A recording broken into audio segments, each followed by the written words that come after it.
សំណាងយ៉ាងចំណានដែលវា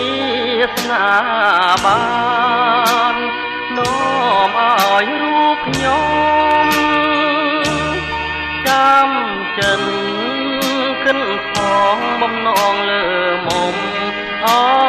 ខំពុំខ្ញុំឡាមជី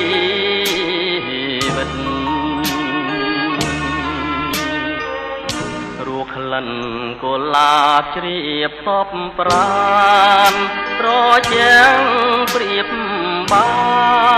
ននឹងទឹកអមរិតកែវអើយសូមស្មួននួននាងអាណិតស្រោចស្រង់ជីវិតដោយប្រណីរៀមសូមសច្ចាចំពោះមុខមានភ្នំតនទុកជាសាងសីបើខ្ញុំមិនស្មោចំពោះ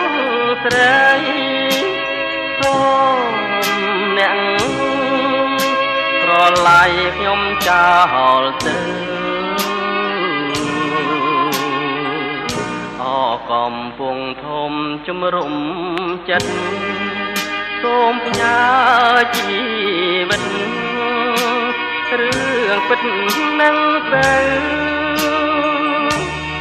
សូមស្ទឹងព្រៃប្រងជួយចែជើងរូបទៅឲ្យខ្ញុំជាគូអើ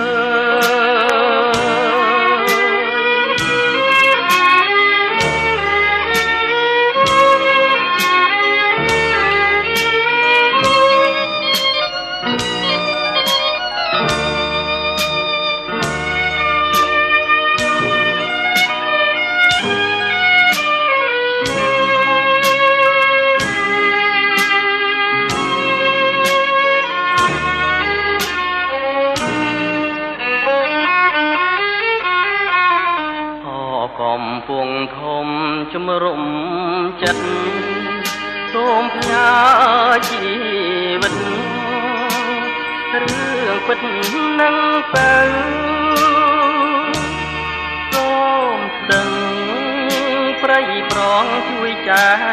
ជើងរូបទៅឲ្យខ្ញុំ